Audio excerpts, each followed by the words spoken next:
I have a Dynam Eraser 450, and I'm going to go over the startup sequence for the 2.4 gigahertz transmitter system. It's got a power indicator here, and that also tells us that what's going on with the startup sequence. This particular transmitter and receiver binds every time that you turn it on. Okay, so instead of having a bind plug, you have to go through a certain sequence every time you turn it on. Number one, this gear switch has to be down. Okay, and the idle up switch, which is on the right, that has to be down as well.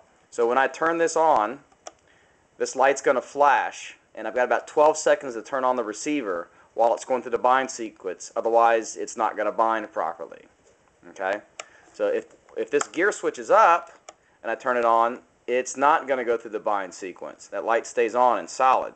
That switch has to be down. So once again, the switch to the right and the switch to the left must be away from you or down. Okay, so when I turn it on, it's going to go and flash for about 12 seconds. Okay? For safety purposes, I don't have the motor hooked up to the helicopter. I've got it on an EXI Pro frame with an Alpha 400 motor over here, so that we can hear the beeps of the motor without fear of anything going on here. So let's do this. I'm going to turn on the transmitter. Okay, within about 5 seconds, I plug in. Okay, you heard the motor initialize. And after I plugged it in, I did not touch anything, and the gyro initialized. This particular gyro, the GY192, okay, it is going to be a solid red as it's initializing, and then it's going to go to blue once it's initialized. If it flashes alternating back and forth between red and blue, that means that it did not get a signal from the bind quick enough, and it did not initialize, and you're going to have to start it all over again. Okay? So let me do that. Let me show you that. If I don't have the transmitter on and it doesn't bind, and I plug it in, okay, see that alternating light? That means you got to do something all over again. Okay? That means that the gyro did not get a signal from the receiver quick enough. It did not initialize, and it is not going to work properly. Okay, so let me unplug this. Let me go through the proper sequence again. My throttle is down. Make sure that's down. Make sure you trim tab for your throttles in the middle. Gear switch is down, and the idle up switch is down.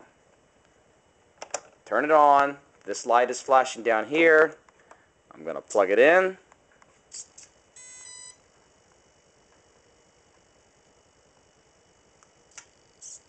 And everything is initialized. You know that you've done the bind when you start to hear the motor speed controller sinking in. So I'm doing a test of the control surface here, testing the cyclic, go right on cyclic, back and forth. Okay, check the tail. I can tell my tail. Oh, okay. Got to be careful. That's one of the other reasons why I've got this test set up here, is that if I make a mistake, then I'm not going to be swinging blades around. Okay, so move the tail, everything's fine. All right. So one thing I'm going to show you is the receiver light. Okay, let me unplug here. All right. I accidentally hit that gear switch. That's one thing you find, is that every time you turn things on, you're going to want to check everything out to make sure it's okay. Okay, never start up your transmitter with the with it hanging down by the neck strap. Be careful of that. Unplug your helicopter whenever you're done flying first before you start walking it back. You don't want to walk back to to your table and have everything all powered up and then accidentally hit that that throttle stick like that by accident. That's not a happy thing to do. So let me go through the startup sequence, and you can see the receiver light flashing. So turn on the transmitter. I made sure that all my switches were in the right spot. And you see, once it bound, the light came on solid. Okay, let's do that once again. Okay, so I'm going to turn on the transmitter, plug in the receiver. It connected.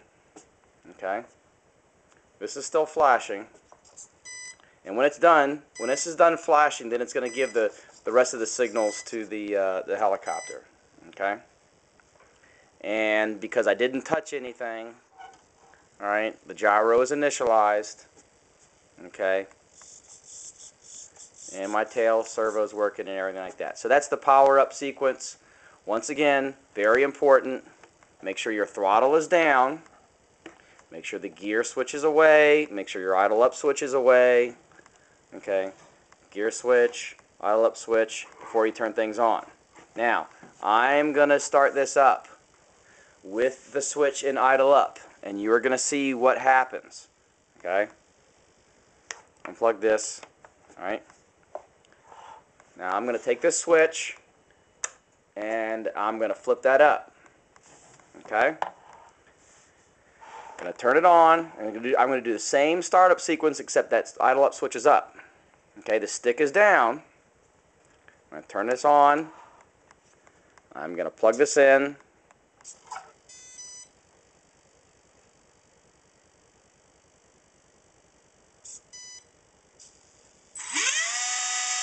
see what happens? This motor is running, okay? That is a bad situation. Most speed controllers out there, if it senses the throttle, when it starts it up, it is not going to run the motor until you've dropped that throttle. But because of the funky way that this transmitter does the binding sequence, I believe is what's happening is that initially it is getting a low throttle signal, okay, and then when the transmitter finishes the binding sequence, it is then sending it the higher throttle signal from the switch. That is why you have to make sure that that switch is down when you plug things in. Otherwise, what's going to happen is you're going to think it's all initialized. You're going to either be touching the helicopter or touching something else or starting to walk away from it, and the blades are going to start spinning up on you. Okay, and that's a bad thing. So you have to pay attention to what's going on. Make yourself a little cheat sheet, a card, or something like that, giving you your little sequence or something to remind you. But make sure that that switch is pointed away when you turn everything on, and you're going to be just fine. Okay.